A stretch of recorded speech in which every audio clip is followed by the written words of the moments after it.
I've resisted it in our journey through Matthew so far, but here I'm going to talk about football. Imagine that when we got married, when we decided that we had to share everything, that my wife Natasha and I decided that would include our football teams. That I would love Arsenal just as much as I loved West Ham, and that she would love West Ham as much as she loved Arsenal. That could work, couldn't it? A few days ago, West Ham, my team, played Arsenal, Natasha's team. And if ever I needed proof that splitting my allegiance equally across Arsenal and West Ham was almost impossible, that was it. Arsenal really needed to win because they have a chance of winning the league. West Ham, on the other hand, really needed to win because we have a chance of going out of the league.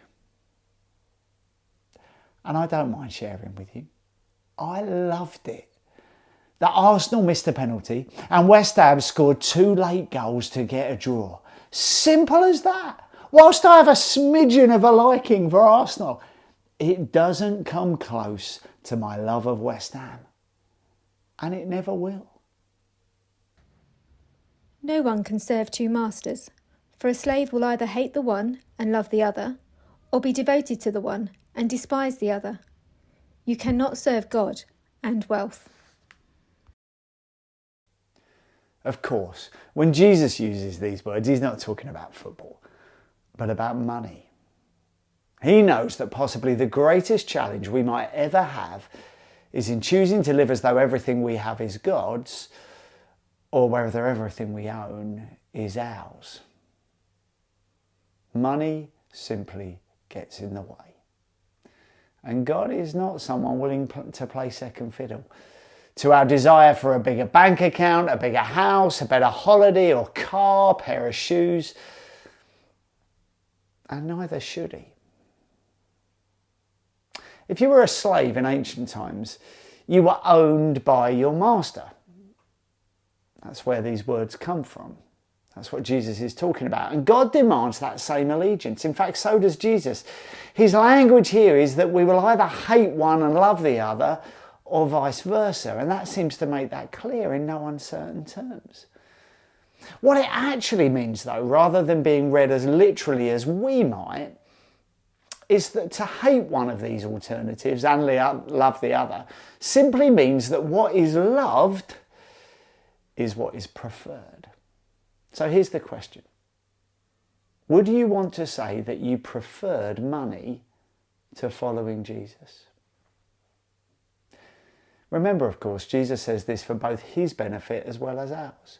Get this right and he receives the glory he deserves, and at the same time we remain free from all the trappings that come with chasing wealth. Surely we'd want that, wouldn't we?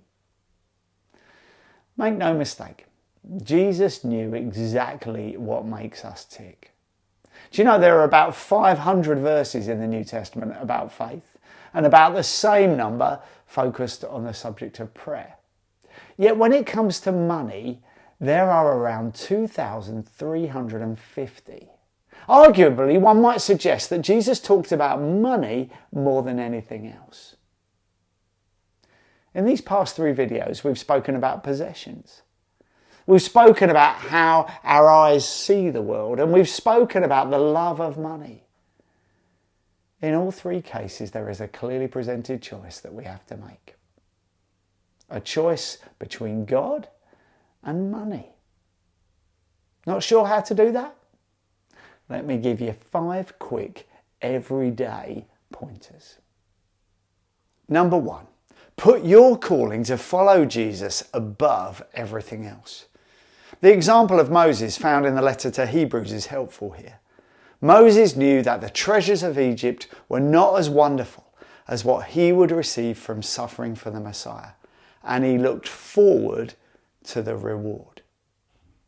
Number 2, if you're thinking about a job, as so many of us do, ask yourself what your main motivation is. If you put your money ahead of your devotion to family or even to being part of the church family, the chances are you'll almost certainly end up regretting it. Number 3, give to God. The Old Testament rule was tithing, giving 10% of all your income to God. It's not a rule that we have to live by, but I've got to say it's a pretty good start, and it's also something that most of us don't come anywhere near.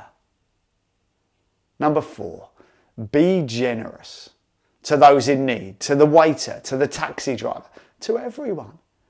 And the payoff? Well, let me ask you, have you ever met anyone who was both incredibly generous and unhappy? 5th and finally, imagine that what you spend today and how you spend it will have to be accounted for when you one day come face to face with Christ.